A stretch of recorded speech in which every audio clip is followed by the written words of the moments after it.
ॐ अज्ञानतिमिरान्धस्य ज्ञानञ्जनशलाकया चक्षुरुन्मिलितं येन तस्मै श्रीगुरुवे नमः। श्री चैतन्य चरितामृत मध्य लीला चैप्टर 20 प्रयास संख्या 353। सर्वज्ञ मुनिर्वाक्य शास्त्र परमाण आमा सभा जीविर हया शास्त्र द्वारा ज्ञान। सर्वज्ञ महामुनि व्यासदेव द्वारा रचित वैदिक ग्रंथ सारे आध्यात्मिक अस्तित्व के प्रमाण है। इन्हीं प्रमाणिक शास्त्रों के द्वारा सारे बद्ध जीव ज्ञान प्राप्त कर सकते हैं। तो यहाँ पर स्वयं भगवान चैतन्य महाप्रभु के अवतार में शास्त्रों की प्रामाणिकता को बता रहे हैं। शास्त्र किसी व्यक्ति विशेष द्वारा नहीं लिखे गए, किसी इंटेलिजेंट आदमी ने नहीं लिखे हैं, स्वयं भगवान ने लिखे हैं, क्योंकि व्यासदेव भगवान के अवतार थे। और चैतन्य महाप्रभु बता रहे हैं कि ये करिकुलम जो है अप्रूव्ड है। इन्हीं प्रमाणिक शास्त्रों के द्वारा सारे बद्ध जीव ज्ञान प्राप्त कर सकते हैं। और चैतन्य महाप्रभु ने अपने जीवन से दिखाया कि विशेषता चैतन्य महाप्रभु अगर उनकी शिक्षाएं और पूरा पढ़ेंगे तो वो केवल भागवतम और भगवद गीता से ही सारी चीज़ें कोट किया करते थे। इसलिए इन शास्त्रों में भी निचोड़ के रूप में हमारे पास ये दो शास्त्र हैं जिनके ऊपर बड़ी करुणावश श्रील प्रभुपाद ने अपने ट्रांसलेशन और टिप्पणियाँ परपट लिखे। तो बद्ध जीव इन्हीं शास्त्रों के द्वारा ज्ञान प्राप्त कर सकते हैं। मूर्ख लोग उनके दिमाग में कुछ गढ़ करके ज्ञान की कल्पना करने का प्रयास करते हैं, स्पेकुलेट करते हैं, चिंतन करते हैं, डिस्कशन डिबेट्स करते हैं, और डिबेट्स के दौरान थ्रू उस सिद्धांत स्थापित करने का प्रयास करते हैं। मतलब चार लोग बैठे, चार लोगों ने बुद्धिजीवी में कुछ चर्चाएं करी, चर्चाएं करके कुछ निकला बढ़िया सा, उसी को बना दिया, ये है सिद्धांत। एक बार जहाँ तक मुझे याद आ रहा है, एक बार प्रभुपाद के सामने एक व्यक्ति आए थे, उन्होंने बोला जी आप हमारे इसको धर्म को समर्थन कर दीजिए, हमारे साथ आ जाइए, कुछ ऐसा कर दीजिए। तो ज़्यादा जानकारी बात प्रभुपाद से पता लगा कि उन्होंने अपना एक नया धर्म बनाया। वो कह रहे हैं सब धर्म बेकार हो गए हैं, आजकल प्रैक्टिकल नहीं है। देखिए धर्म के चक्कर में कितनी लड़ाई हो रही है। अब एक हम यूनिवर्सल धर्म बना रहे हैं, ये देखिए जी हमारा मेमोरेंडम है, ये इसके कानून है। तो प्रभुपाद ने ये बताया कि धर्म बनाया नहीं जाता है, धर्म तो भगवान से साक्षात आता है। भगवान ने ये ज्ञान ब्रह्मा जी को दिया सृष्टि क्रिएट करने से पहले।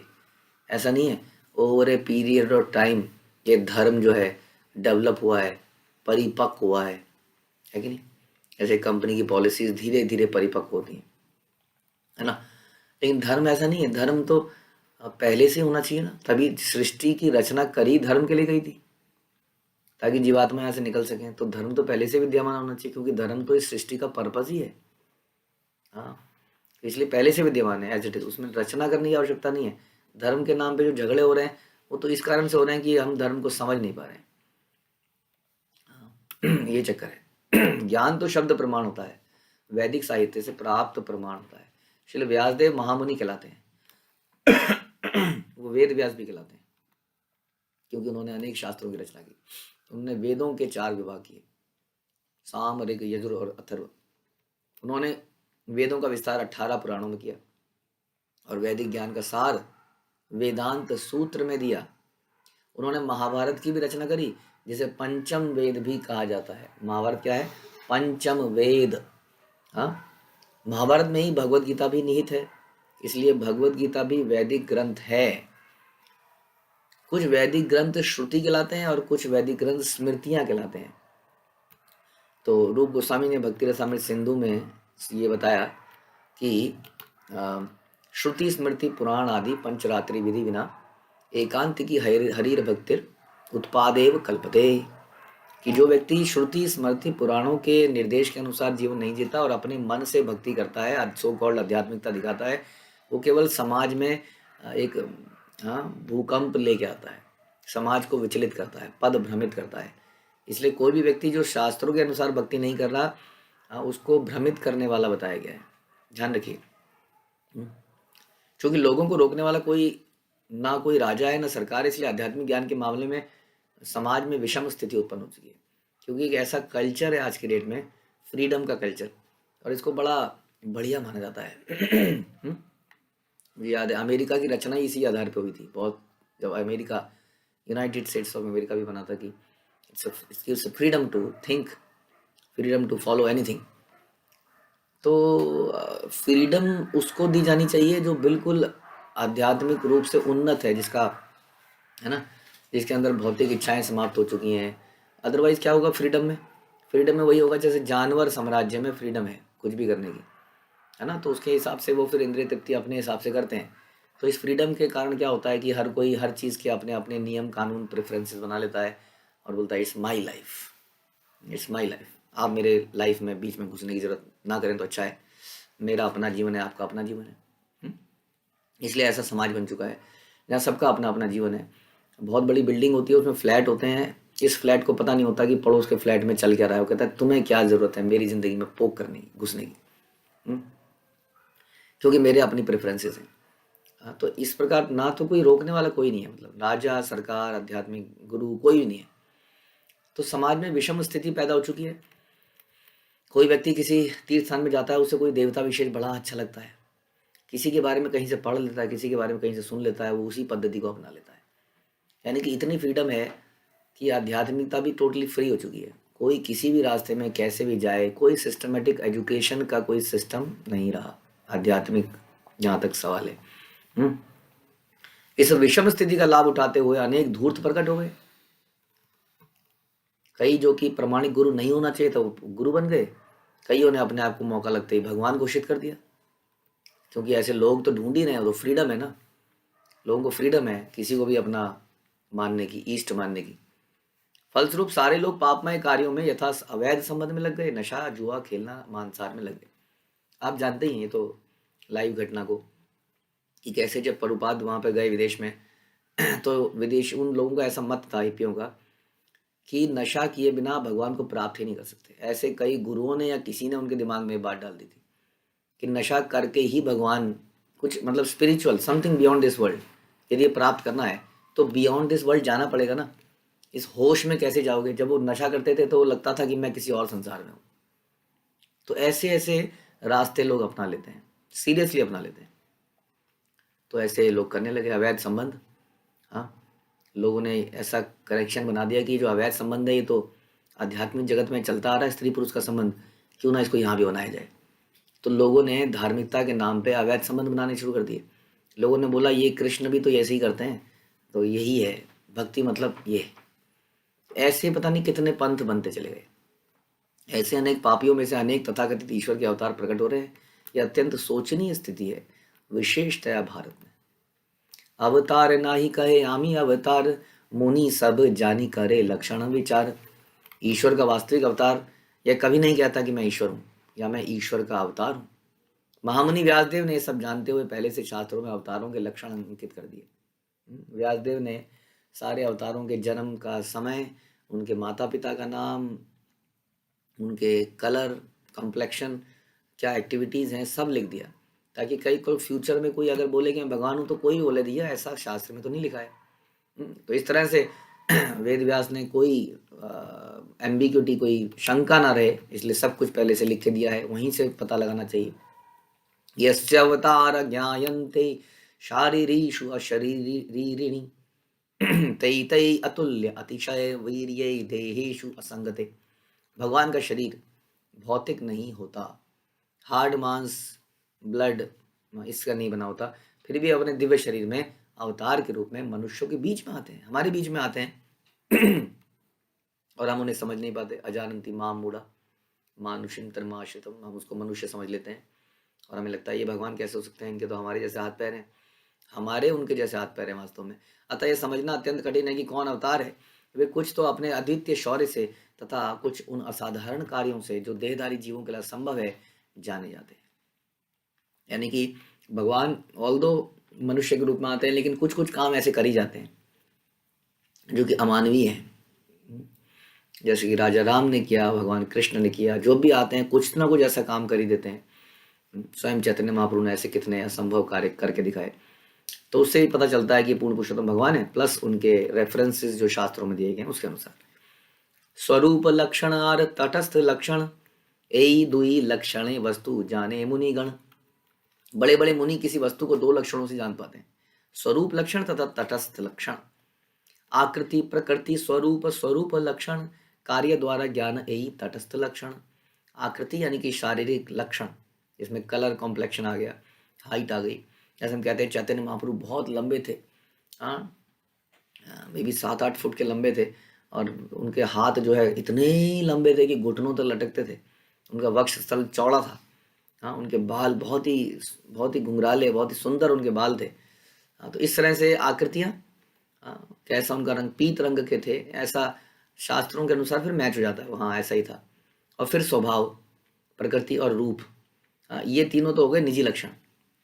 और प्रभु के कार्यकलापों का ज्ञान तटस्थ लक्षण, कि क्या क्या करेंगे। जैसे हम सुनते हैं कि वो हमेशा अपने संगियों के साथ में रहेंगे, संकीर्तन करेंगे और हरिनाम का प्रचार करेंगे। हाँ, तो ये कौन से हो गए? ये हो गए उनके तटस्थ लक्षण। और उससे पहले थे स्वरूप लक्षण। भागवतारंभे प्यास मंगलाचरण, परमेश्वर निरूपिला एई दुई लक्षण। श्रीमद् भागवत के मंगलाचरण में श्रील वेद व्यास ने पूर्ण पुरुषोत्तम भगवान का वर्णन इन्हीं लक्षणों द्वारा किया है। तो भगवान के लक्षण, जो कि पहला श्लोक हम सुनते हैं, जन्माद्यस्य यतो अन्वयादितर। ये बहुत ही इंपॉर्टेंट श्लोक, पहला ही श्लोक भागवतम का। इतरता च अर्थेषु अभिज्ञ स्वराट तेने ब्रह्म हृदय आदि कवये मुह्यन्ति यत सूर्य तेज वारी मृदाम यथा विनिमय यत्र तिसर्ग अमृषा धाम्ना स्वेन सदा निरस्त कुहुकम सत्यम परम धीमहि। हे प्रभु वासुदेव पुत्र कृष्ण, हे प्रभु, हे वसुदेव पुत्र कृष्ण, हे सर्वव्यापी भगवान, मैं आपको नमस्कार करता हूँ, सादर नमस्कार करता हूँ। मैं भगवान श्री कृष्ण का ध्यान करता हूँ, क्योंकि वो परम सत्य है और व्यक्त ब्रह्मांडों की उत्पत्ति है, यानी कि मैटीरियल जगत की उत्पत्ति है। इसका पालन करते हैं, इसका संहार करते हैं, समस्त कारणों के कारण है। प्रत्यक्ष और अप्रत्यक्ष रूप से सारे प्राकट्यों से अवगत रहते हैं। जो भी संसार में आ रहा है जा रहा है, परम स्वतंत्र है, कोई उनका कंट्रोल नहीं कर सकता है, क्योंकि उनसे परे कोई और कारण है ही नहीं। उन्होंने ही सबसे पहले ब्रह्मा जी के हृदय में वैदिक ज्ञान दिया। बड़े बड़े मुनि तथा देवता उन्हीं की उसी तरह मोह में पड़ जाते हैं। बड़े बड़े मुनि भी मोह पड़ जाते हैं। जिस प्रकार अग्नि में जल या जल में स्थल देखकर कोई माया द्वारा मोहग्रस्त हो जाता है, प्रतिबिंब दिखता है हमें जल में किसी चीज़ का, तो हम सोचते हैं वो जल के अंदर ही है, ऐसे मोहित हो जाते हैं। बड़े बड़े मुनि भी उनकी माया से, उन्हीं के कारण ये सारे भौतिक ब्रह्मांड, ये प्रकृति के 3 गुणों की प्रतिक्रिया के कारण अस्थायी रूप से प्रकट होते हैं, वास्तविक लगने लगते हैं, जबकि ये अवास्तविक होते हैं। अतः मैं उन भगवान श्री कृष्ण का ध्यान करता हूँ जो भौतिक जगत के भ्रामक रूपों से सर्वथा मुक्त अपने दिव्य धाम में निरंतर वास करते हैं। मैं उनका ध्यान करता हूँ, क्योंकि वही परम सत्य है। तो ये भागवत से लिया गया 1.1.1 और श्रीमद् भागवत को जन्माद्यस्य यतः शब्दों द्वारा वेदांत सूत्र से जोड़ने वाला है। इसमें बताया गया कि पूर्ण पुरुषोत्तम भगवान वसुदेव भौतिक सृष्टि के से परे परम सत्य है। इस सब आचार्यों ने इसको स्वीकार किया है। हाँ, यहाँ तक कि शंकराचार्य ने भी इसको कंफर्म किया कि नारायण परो अव्यक्तात्, इस संसार से बियॉन्ड है वो। जब भौतिक सृष्टि महत तत्व से प्रकट नहीं होती हुई रहती, तब वो अव्यक्त कहलाती है, अनमैनिफेस्टेड। हाँ, और जब ये समग्र शक्ति से प्रदर्शित होती है तो व्यक्त कहलाती है, हमें दिखने लगती है सृष्टि। और प्रलय के बाद समाप्त हो जाती है, दिखने नहीं लगती है, अव्यक्त हो जाती है, समाप्त नहीं होती है। तो पूर्ण पुरुषोत्तम भगवान नारायण इस व्यक्त और अव्यक्त दोनों से परे हैं। इसको हम बड़ा डिटेल में सुन चुके हैं, किस प्रकार से संकर्षण और फिर महाविष्णु ना, फिर जाके ये सृष्टि व्यक्त होती है। जब पूर्ण पुरुषोत्तम भगवान कोई विशेष अवतार धारण करते हैं तो यही उनका प्रधान गुण होता है। कृष्ण अर्जुन को बताते हैं कि यद्यपि वे दोनों इससे पूर्व अनेक बार जन्म ले चुके हैं, लेकिन भगवान को ये सब याद है, अर्जुन को कुछ स्मरण नहीं, क्योंकि अर्जुन जीवात्मा है। क्योंकि कृष्ण इस विराट सृष्टि से परे हैं, इसलिए उन्हें सब कुछ याद है। इस विराट सृष्टि में हर एक को भौतिक शरीर मिलता है, किंतु कृष्ण भौतिक सृष्टि से परे होने के कारण उनका शरीर हमेशा आध्यात्मिक रहता है। तो इस प्रकार उन्होंने ब्रह्मा जी के हृदय में ज्ञान प्रदान किया। और यद्यपि ब्रह्मा इस ब्रह्मांड के भीतर सबसे महत्वपूर्ण है, सबसे ताकतवर है, सबसे उन्नत है, किंतु फिर भी उन्हें स्मरण नहीं है कि ब्रह्मा जी पिछले जीवन में क्या थे, उन्हें भी याद नहीं है, इतने शक्तिशाली व्यक्ति को। अतः कृष्ण को उनके हृदय के भीतर ये स्मरण दिलाना पड़ा। इस प्रकार भक्त का जब दोबारा जन्म होता है तो भगवान उसकी पुरानी चेतना को स्मरण दिला देते हैं, ताकि वो वहीं पर पहुंच जाए। तो भूतकाल के विषय में हर बात स्मरण रखना और ये करने के लिए ब्रह्मा को प्रेरित करना, ये स्वरूप लक्षण तटस्थ लक्षण के ज्वलंत उदाहरण है, ऐसा बताया भगवान ने। यही श्लोक परम शब्दे कृष्ण निरूपण, सत्यम शब्दे कहे तार स्वरूप लक्षण। श्रीमद् भागवत के मंगलाचरण, ये मंगलाचरण कहलाया जाता है श्रीमद् भागवत का। इसमें परम शब्द पूर्ण पुरुषोत्तम भगवान कृष्ण का सूचक है और सत्यम शब्द उनके स्वरूप लक्षण को बताता है। तो चैतन्य महाप्रभु स्वयं बता रहे हैं, जो कि स्वयं भगवान है। ऑल्दो श्रीमद् भागवत में तो कई जगह इसको लिख दिया गया है, साफ साफ लिखा गया है, लेकिन यहाँ बता रहे हैं कि जो सत्यम लिखा है ना, वो कृष्ण के लिए लिखा है। इसलिए कई बार लोग कहते हैं देखो ये शिला प्रभुपाद ने क्या लिखा, देखो कृष्ण लिखा, ये देखो संस्कृत के श्लोक में तो नहीं लिखा कृष्ण, हाँ उसमें तो भगवान लिखा। क्योंकि मूर्ख लोग हैं। आचार्य हमेशा निष्कर्ष को लिखना चाहते हैं ताकि एम्बिग्यूटी ना रहे। जब सारे शास्त्रों को पढ़ के ये निष्कर्ष निकल गया कि ये सत्यम, ये कृष्ण ही है, ये परमात्मा, ये ईश्वर कृष्ण के लिए लिखा है। जब कई जगह हम इसको पढ़ते हैं, रेफरेंसेस देखते हैं, वहाँ डायरेक्ट कृष्ण का नाम लिखा है। इसलिए जहाँ नहीं भी लिखा है वहाँ लिख कर शिष्यों की, डिसाइपल्स की एम्बिग्यूटी, संदेह समाप्त होता है। कोई भी चीज़ संदेह के लिए नहीं छोड़नी चाहिए, हमेशा पहले ही क्लियर कर देना चाहिए। जैसे कि हम लोग छठा अध्याय पढ़ते हैं भगवद गीता का, उसके अंत में भगवान बताते हैं कि भक्ति योग श्रेष्ठ है, लेकिन आप पहले श्लोक के परपट से ही प्रभुपाद को बोलते हुए देखेंगे कि भक्ति योग सर्वश्रेष्ठ है। अब कोई कहेगा देखिए श्लोक में तो ये लिख रहा है योगा करो, अष्टांग योगा करो, ये देखिए जी प्रभुपाद परपट में लिख रहे हैं कि भक्ति करो। क्योंकि आचार्य निष्कर्षों को लिखना दिखाना चाहते हैं। वो श्लोक का परपट ट्रांसलेशन तो एज इट इज करेंगे, हाँ, लेकिन अगर ट्रांसलेशन में कहीं एम्बिग्यूटी है तो वहां पर भी वो निष्कर्ष को डाल देंगे ताकि कल को कोई अटकलें ना लगा पाए। ये ज़्यादा इंपॉर्टेंट है, ठीक है। किसी चीज़ को एज इट इज समझने से ज़्यादा ज़रूरी है, एज इट इज का मतलब है लिटरल मीनिंग होता है ना कई चीज़ों का। जैसे हम कहते हैं हाथ धो के पीछे पड़ जाना, तो अगर कोई चोर घर में आया तो आप पहले हाथ धोएंगे और उसके पीछे फिर पड़ेंगे। आपको अगर ऐसा समझ में आएगा, अच्छा चोर के पीछे हाथ धो के भागना पड़ता है, पहले आप जाएंगे वॉश बेसिन में साबुन लगाएंगे, तब तक चोर कहाँ पहुँच जाएगा। यानी कि चीज़ों के मतलब को समझना ज़्यादा ज़रूरी है, उनके लिटरल मीनिंग को नहीं, कि उसका निष्कर्ष क्या है वो समझा नहीं और बुद्धिजीवी बन गए, हाँ, और संस्कृत के विद्वान बन गए और खुद प्रभुपाद को ही चैलेंज करने लगे, देखिए जी ये तो गलत ट्रांसलेशन करी आपने। हाँ, इसलिए इस व्यक्ति को पहले भगवान की वाणी को समझना पड़ेगा ना, सारे शास्त्रों में क्या निकाला गया है, फिर वो सही तात्पर्य और सही ट्रांसलेशन इत्यादि कर पाएंगे। तो इसलिए चैतन्य महाप्रभु यहाँ स्वयं बता रहे हैं, देखिए सत्यम का मतलब है कृष्ण यहाँ पर।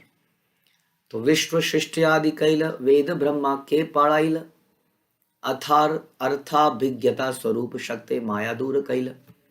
इसी श्लोक में यह भी कहा गया कि भगवान इस विराट जगत के सृष्टा हैं, पालक हैं, संहारक हैं, और ब्रह्मा को वेदों का ज्ञान उन्होंने दिया जिससे कि वो ब्रह्मांड की रचना करने के लिए प्रेरणा मिल सके।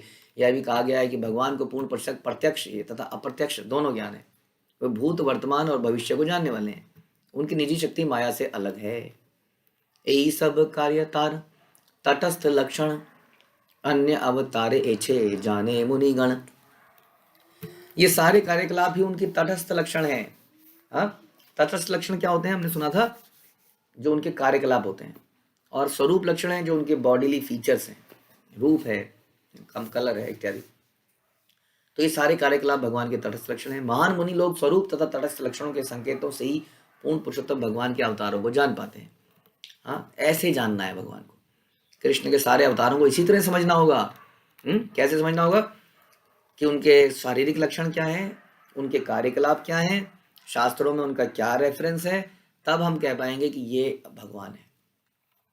अवतार काले हय जगते गोचर, यही दुई लक्षण के है जाने या ईश्वर। भगवान के अवतार प्रकट होने के समय जगत भर में विख्यात हो जाते हैं अपने आप ही, क्योंकि लोग अवतार के मुख्य लक्षण जिन्हें स्वरूप और तटस्थ कहा जाता है जानने के लिए शास्त्रों में देखते हैं और अवतार मुनियों द्वारा जाने जाते हैं, पता चल जाता है। जैसे कि चैतन्य महाप्रभु ने के बारे में सबको समझ में आ गया, इनका स्वरूप और इनके जो तटस्थ लक्षण हैं वो बिल्कुल कंफर्म करते हैं जो श्रीमद् भागवतम में 11वें कैंटो में लिखा या अन्य कितने पुराणों में इनके बारे में लिखा, बिल्कुल कंफर्म होता है जी।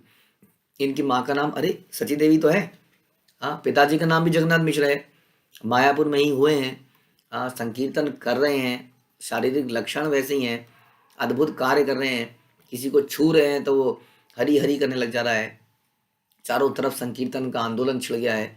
हाँ, तो सबको पता लग जाता है। सनातन कहे, अब सुनिए, सनातन कहे याते ईश्वर लक्षण, पीत वर्ण कार्य प्रेम दान संकीर्तन। सनातन गोस्वामी ने कहा जिस पुरुष में भगवान के लक्षण पाए जाते हैं उसका रंग पीला है।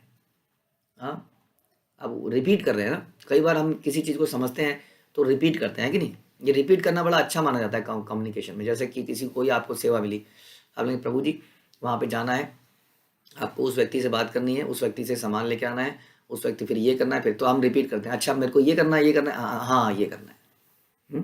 इससे पता चलता है आपने सुना, निष्कर्ष क्या निकला उसको हम बताते हैं, मेरी समझ में ही आया। तो ये बता रहे हैं जिस पुरुष में भगवान के लक्षण पाए जाते हैं उसका रंग पीला है, उसके कार्यकलापों में भगवत प्रेम वितरण, भगवान नाम का संकीर्तन सम्मिलित है। कली काले से ही कृष्णावतार निश्चय, सुदृढ़ करिया कह याहू का संशय। इस युग में कृष्ण के अवतार का संकेत इन्हीं लक्षणों से मिलता है। हाँ, आपने ऐसा बताया, आपने बताया ऐसा कि पीत वर्ण के होंगे, भगवत प्रेम का वितरण करेंगे, संकीर्तन करेंगे। क्या ये सही, मैंने सही समझा? कृपया इसकी पुष्टि कीजिए जिससे मेरे सारे संदेह दूर हो जाएं। उन्हीं के मुंह से कहलवाना चाह रहे हैं, क्योंकि चैतन्य महाप्रभु गुस्सा हो जाते थे यदि कोई उन्हें भगवान बोले, क्योंकि उनका विशेष पर्पस था, क्योंकि हर कोई व्यक्ति अपने आप को भगवान बोलने में उतारू था। हाँ, इसलिए वो ऐसा प्रचलन नहीं चाहते थे। सनातन गोस्वामी बोले कि इसकी पुष्टि कीजिए, आपने ऐसा बताया कि कलयुग में क्या यही संकेत है ना। तो शास्त्र के अनुसार कलयुग में भगवान का सुनहरा या पीत वर्ण धारण करेंगे, ऐसा हमने सुना पीछे अभी श्लोकों में। संकीर्तन उनका वितरण करेंगे, ये हमने सुना। इसलिए ये स्पष्ट था कि चैतन्य महाप्रभु भगवान है और सामने ही बैठे हैं और वही बता रहे हैं, शास्त्रों से पुष्टि हो रही है। हाँ, तो चैतन्य महाप्रभु सनातन गोस्वामी के तर्कों से बच नहीं सके, इसलिए वे इस बात पर मौन रह गए, बता रहे हैं। तो अप्रत्यक्ष रीति से उन्होंने सनातन के कथन को स्वीकार किया। प्रभु कहे चतुराली छाड़ सनातन, शक्त्यावेशावतारा रे सुन विवरण। बिल्कुल टॉपिक ही चेंज कर दिया। चैतन्य महाप्रभु का सनातन तो अपनी चतुराई मत दिखाओ यहाँ पर ज्यादा। शक्त्यावेशावतार अवतार के बारे में सुनो, आगे चलते हैं। मनवंतर, युगावतार, आप कहते हैं शक्त्यावेशार अवतार के बारे में सुनो, हो गया बस, बात को वहीं पे खत्म कर दिया। एक तरह से उन्होंने स्वीकार कर लिया, नहीं तो बोलते। तो बोला तुम अपनी चतुराई को छोड़ दो, अब आगे सुनो। तो हम लोगों को समझ जाना चाहिए बिल्कुल क्लियरली। और ऐसे बहुत ही लीलाएं आपने सुनी चैतन्य चरितामृत में ही। सार्वभौम भट्टाचार्य ने भगवान को पहचान लिया, कईयों ने पहचान लिया, और भगवान के ऊपर 2 श्लोक लिख डाले। हाँ, और वो श्लोक किसी व्यक्ति को लेकर चैतन्य महाप्रभु के पास में भेजा। चैतन्य महाप्रभु ने वो चिट्ठी को पढ़ा। हाँ, लेकिन उस व्यक्ति ने बड़ी चालाकी करी। उस व्यक्ति ने उस श्लोकों को बाहर कमरे की दीवार पे पहले लिख दिया, ये डाउट करते हुए कि चैतन्य महाप्रभु देखते इसको फाड़ देंगे। हाँ, वो जैसे ही अंदर ले गया, चैतन्य महाप्रभु ने पढ़ा ये क्या लिख रहा है सार्वभौम भट्टाचार्य, बिल्कुल क्लियरली लिख रहे हैं कि तुम भगवान हो। चैतन्य महाप्रभु ने उसको फाड़ दिया। ये व्यक्ति भाग के बाहर आया बाहर के श्लोकों को अभी पढ़ नहीं पाया था ना, जल्दीबाजी में लिख के भाग गया था, पढ़ा और उसने सबको बखान करना शुरू किया। ऐसे करके भक्तों ने चैतन्य महाप्रभु को सबके सामने उजागर कर ही दिया था। फिर भी मुख्य रूप से उनके जाने के बाद संसार उसको समझ पाया। बड़े दुख की बात है कि अभी भी कुछ हिंदी और ऐसे किताबें हैं जिसमें उनको एक महापुरुष के रूप में दिखाया गया है, तो लोग अभी तक समझ नहीं पा रहे हैं। जब तक हम ये नहीं समझेंगे कि चैतन्य महाप्रभु भगवान है, तब तक उनकी बातों पे हमारा दृढ़ संकल्प नहीं हो पाएगा। शास्त्रों को पढ़ेंगे तो बिल्कुल समझ में आता है कि वही भगवान है। शक्त्यावेशावतार कृष्णेर असंख्य गणन, दिग्दर्शन करी मुख्य मुख्य जन। भगवान कृष्ण के शक्त्यावेशावतार असंख्य हैं। चैतन्य महाप्रभु ने आगे बात बतानी शुरू कर दी। शक्त्यावेश, अभी तक मनवंतर अनंत थे, उसके बाद युगावतार की तो गिनती कैसे करें, क्योंकि वो तो हर युग है ना। एक मनवंतर में 31 बार युग साइकिल आता है, इंटू 4 करके उतने अवतार, बहुत मुश्किल हो गया समझना। अब यहाँ होता है शक्त्यावेश, इसकी कोई काल क्रम नहीं है। जैसे अभी तक तो काल के अनुसार आ रहा था, ये काल बीतेगा तो अवतार आएगा, ये काल बीतेगा। अब शक्त्यावेश अवतार तो जिसके अंदर शक्ति का आवेश कर दिया जाए, हाँ वो है। तो मैं उनमें से मुख्य अवतारों का वर्णन करता हूँ।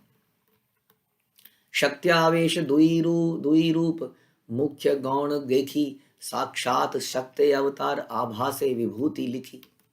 शक्त्यावेश अवतार 2 प्रकार के हैं, मुख्य और गौण, सेकेंडरी, प्राइमरी एंड सेकेंडरी। मुख्य क्या है? जिन्हें पूर्ण पुरुषोत्तम भगवान सीधे शक्ति प्रदान करते हैं और वे अवतार कहलाते हैं। गौण क्या है? जिन्हें पूर्ण पुरुषोत्तम भगवान अप्रत्यक्ष रूप से शक्ति प्रदान करते हैं और तब वो विभूति कहलाते हैं। वो क्या कहलाते हैं? मुख्य, और दूसरे विभूति। विभूति जिनको अप्रत्यक्ष रूप से शक्ति देते हैं। सनकादि सनकादि नारद पृथु परशुराम जीव रूप ब्रह्मार आवेशावतार नाम। शक्तावेश अवतार इस प्रकार हैं: 4 कुमार, नारद मुनि, महाराज पृथु, परशुराम। जब किसी जीव को ब्रह्मा जैसा कार्य करने के लिए शक्ति दी जाती है तब वे शक्तावेश अवतार माना जाता है ना। नॉर्मल शक्ति नहीं कह रहे हैं। कोई व्यक्ति कहेगा देखो जी मैं 400 किलो का वजन उठा सकता हूं, मैं शक्तावेश अवतार हूं, ऐसी शक्ति को नहीं कह रहे हैं। बहुत ही एकदम भगवान की शक्ति है ना, समझिए। भगवान की शक्ति किसी को जाएगी तो कुछ असामान्य चीज होनी चाहिए।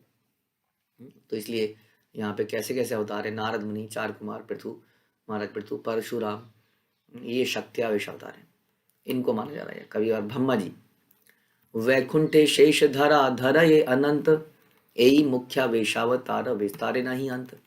वैकुंठ लोक में भगवान शेष तथा भौतिक जगत में अपने फनों पर असंख्य लोगों को धारण करने वाले भगवान अनंत, ये दोनों मुख्य शक्त्यावेश अवतार है ना। तो ये तो एक तो हमने बोला था जो मुख्य, जो भगवान के अवतार ही हैं, है ना। तो अवतार को भी शक्त्यावेश कह सकते हैं क्योंकि वो शक्ति भगवान से ही आ रही है, लेकिन डायरेक्टली आ रही है इसलिए उसको मुख्य अवतार बोलते हैं। गौण अवतार नहीं है, ध्यान रखिए। संकर्षण इज नॉट गौण अवतार। तो भगवान शेष, और वही शेष संसार में ये सारे संसार को धारण करते हैं। तो ये मुख्य शक्त्यावेश अवतार हो गए। अन्यों को गिनने की आवश्यकता नहीं है क्योंकि उनकी संख्या अनंत है। कईयों को शक्तियां इस तरह भगवान डाल देते हैं, जिसमें बता रहे सनकाद्य ज्ञान शक्ति, नारद शक्ति भक्ति, ब्रह्मा ये सृष्टि शक्ति, अनंत भूधारण शक्ति। 4 कुमार में ज्ञान की शक्ति डाली गई। शक्ति का आवेश, ज्ञान की शक्ति 4 कुमारों में। नारद में भक्ति की शक्ति डाली गई, सृजन करने की शक्ति ब्रह्मा जी में डाली गई, और असंख्य लोगों को धारण करने की शक्ति भगवान अनंत में निहित कर दी गई। शेषे स्वप्तेवन शक्ति पृथ्वीते पालन, परशुरामे दृष्ट नाशक वीर्य संचारण। पूर्ण पुरुषोत्तम भगवान ने व्यक्तिगत सेवा करने की शक्ति भगवान शेष को प्रदान करी, और पृथ्वी पर शासन करने की शक्ति राजा पृथु को प्रदान करी। परशुराम को सारे दुष्टों को, धूर्तों को वध करने की शक्ति प्रदान करी।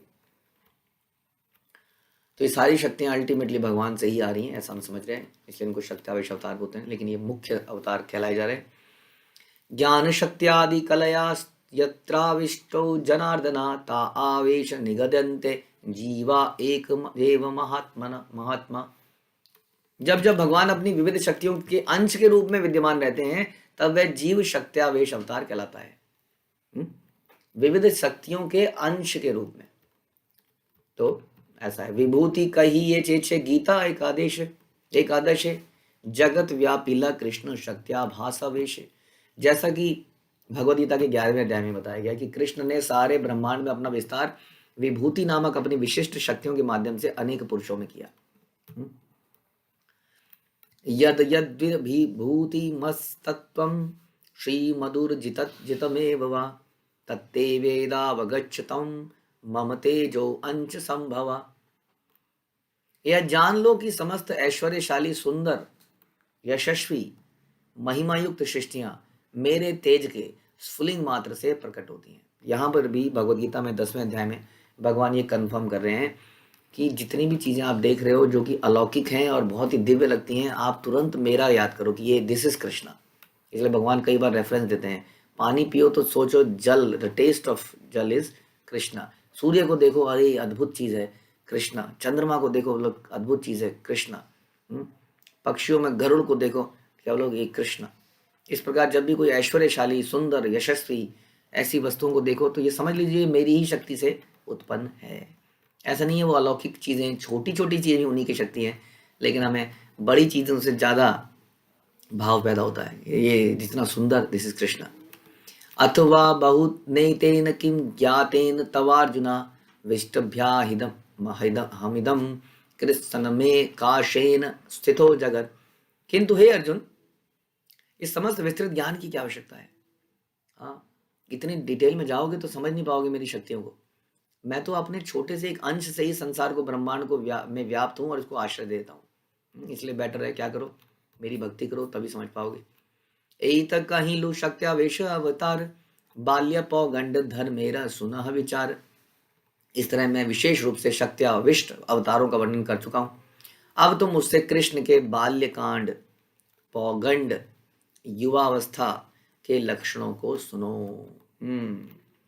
तो सारे अलग अलग प्रकार के अवतारों के बारे में बताकर अब भगवान कृष्ण के बारे में कुछ विशेष चर्चा भगवान करना चाह रहे हैं। उनके बाल्यकांड के बारे में, पौगंड और युवावस्था। बाल्यकांड जनरली 5 साल तक माना जाता है, 5 के बाद 10 तक पौगंड, और फिर उसके बाद युवावस्था मान ली जाती है। किशोर शेखर धर्मी वर्जेंद्र नंदन, प्रकट लीला करी बारे यबे करे मन। महाराज नंद के पुत्र के रूप में भगवान कृष्ण स्वभावतः आदर्श युवक हैं। वे इस अवस्था में अपनी लीलाएं प्रकट करना चाहते हैं। आदौ प्रकट कराय माता पिता भक्त गणे, पाछे प्रकट हये जन्मादिक लीला क्रमे। स्वयं प्रकट होने से पहले भगवान ने अपने भक्तों को भेजा संसार में, माता पिता को भेजा। तो माता पिता तो पहले ही आना पड़ेगा, तभी है ना पुत्र आएगा। तो यशोदा माँ और नंद नंद महाराज, देवकी, वसुदेव, उनके सारे मित्र इत्यादि, बेसिकली अलग अलग देवताओं को और भक्तों को बोला गया कि अब अलग अलग आप जन्म ले लीजिए, कृष्णा आने वाले हैं। इसके बाद वे इस तरह प्रकट होते हैं मानो जन्म ले रहे हो। भगवान इस तरह से आए। भगवान यहाँ पर चैतन्य महाप्रभु कन्फर्म कर रहे हैं अपने बारे में, और कौन कन्फर्म करेगा, कि देखिए मैं जन्म नहीं लेता हूँ। जन्माष्टमी आप बनाते तो हो, लेकिन मैं जन्म लेता नहीं हूँ। मैं तो आता हूँ, लेकिन वो आते ऐसे लोगों को लगता है कि जन्म लिया हो, और फिर वो बढ़कर क्रमशः शिशु और किशोर बनते हैं। वास्तव में भगवान शिशु और किशोर भी नहीं बनते कभी, वो तो हमेशा यौवन में ही रहते हैं। लेकिन ये लीलाएं वो संसार में हमें लुभाने के लिए करते हैं। वयसो विविधत्वैपि सर्वभक्ति रसाश्रया, धर्मी किशोर एवात्र नित्य लीला विलासवान। पूर्ण पुरुषोत्तम भगवान नित्य लीला विलास करते हैं, और वे सभी प्रकार की भक्ति के आश्रय हैं। यानी कि भगवान के साथ अगर रहना है तो आपको थोड़ा हाइपर एक्टिविटी में रहना पड़ेगा। वहाँ पर इनएक्टिविटी नहीं है, वो नित्य कुछ ना कुछ करते रहते हैं, है ना, हमेशा ही। अब भगवान की जब हम लीलाएं सुनते हैं, अब देखिए मतलब कि कभी कभी कोई राक्षस आ जाए तो समझ में आता है। तो ब्रेकफास्ट में एक राक्षस को मारा, लंच में एक को मारा, पता नहीं हजारों हजार राक्षस मार डाले इतने 10 साल में वृंदावन में। तो बहुत ही ज़्यादा, इस तरह से लीला पुरुषोत्तम इसलिए कहते हैं उन्हें, नित्य लीला। इसलिए हमें आलस त्यागना पड़ेगा। सोने का, सोने में आलस है, कुछ करने में आलस है। जहाँ एक जगह बैठ गए तो बैठ ही गए, जब करते हुए नींद आ रही है तो उठेंगे नहीं, क्योंकि ऐसा बोला गया है कि बैठ के जब करना है। चाहे निद्रा में लेटे रहें, लेकिन करते ही रहेंगे। धीरे धीरे पीछे को होंगे, पीछे को होंगे, पीछे को होंगे, लुढ़क जाएंगे। तो यदि भगवान के धाम में जाना है तो ऐसा तो बड़ा मुश्किल हो जाएगा आपके लिए। वहाँ तो आपको घसीट दिया जाएगा, क्योंकि नित्य ही कभी भगवान इधर भाग रहे हैं, कभी उधर भाग रहे हैं, कभी उतनी देर में तो पता नहीं क्या क्या कर दिया और मिस कर दिया। आपने पल के झपकाई, उधर से भगवान ने कई सारी लीला कर डाली। तो लीला विलास करते हैं। यद्यपि उनकी अवस्थाएं विविध हैं, किंतु इनमें किशोर अवस्था सर्वोत्तम मानी जाती है। युवा के पूर्व की अवस्था, जस्ट बिफोर युवा, ये बिल्कुल बेस्ट मानी जाती है। पूतना वदादि लभ्यत शीला क्षण क्षणी, सब लीला नित्य प्रकट करे अनुक्रमे। जब भगवान कृष्ण प्रकट होते हैं तो क्षण क्षण में अपनी लीलाएं प्रकट करते हैं, थोड़ी थोड़ी देर में कर देते हैं। माता ने उनको बाहर छोड़ा, थोड़ी देर के लिए घुटनों पे गए, थोड़ी देर में बवंडर आया, थोड़ी देर में आफत सी मच गई, और थोड़ी देर में एक तृणावत का राक्षस मार दिया गया। मतलब बाहर ही तो गया था घुटनों पे। इतनी देर में कोई उठा के ले गया, उसको नीचे पटक दिया। मतलब आदमी वहां हैरान हो जाता था कि 5 मिनट में हो क्या गया है। तो ये सारी लीलाएं बता रहे हैं, एक के बाद एक शाश्वत रूप से प्रदर्शित करी गई। क्षण क्षण में, एक एक क्षण में अपनी लीलाएं प्रकट करते हैं। तो इसलिए प्रभुपाद कहते थे कि ISKCON is not for lazy and crazy. चलो क्रेजी तो हम लोग नहीं रहे, जब समझ गए सार क्या है, लेकिन लेजी अभी भी हम हैं। इस लेजीनेस को ख़त्म करना पड़ेगा। हमारे कुछ विचारों की लेजीनेस भी है, कुछ हमारी शारीरिक लेजीनेस है। विचारों की लेजीनेस क्या है? जब हम एजिलिटी नहीं है हमारे दिमाग में, we are not flexible enough, हमारे माइंड फ्लेक्सिबल नहीं है। जैसे कि यात्रा में जब तक हमें कोई 4-5 बार फ़ोन नहीं कर देगा, अच्छा चलो चलते हैं फिर, और कहीं फ़ोन करना रह गया तो आप रह ही गए। उतनी देर में दूसरी यात्रा आ गई, आपने सोचा होगा अरे यार ये तो मतलब इतना डिसीजन लेने में टाइम नहीं लगा सकते आप। अच्छा सवेरे पहले आप कह रहे हो पहले माला करो, फिर लेक्चर सुनो, उसके बाद हरिनाम संकीर्तन में जाओ, उसके बाद मीटिंगें करो, उसके बाद मंदिर में जाओ, मंदिर से आओ, मंदिर से आने के बाद फिर रीडिंग करो, उसके बाद कलेक्शन करने के लिए जाओ, उसके बाद शाम को संकीर्तन करने जाओ। ऐसा थोड़ी होता है कोई, ऐसा होता है क्या? तो ये हो गया मेंटल लेजीनेस। और फिर उसके बाद मेंटल लेजीनेस से ही शारीरिक लेजीनेस आती है। तो यदि कृष्ण का भक्त बनना है तो हमें एजाइल होना पड़ेगा, ठीक है, सतर्क, भगवान के साथ भागना पड़ेगा। तो ऐसा अब चैतन्य महाप्रभु बता रहे हैं और हम इस अमृत लीला में नहा रहे हैं। श्री चैतन्य चरितामृत की जय, श्रील प्रभुपाद की जय, श्री कृष्णदास कविराज की जय।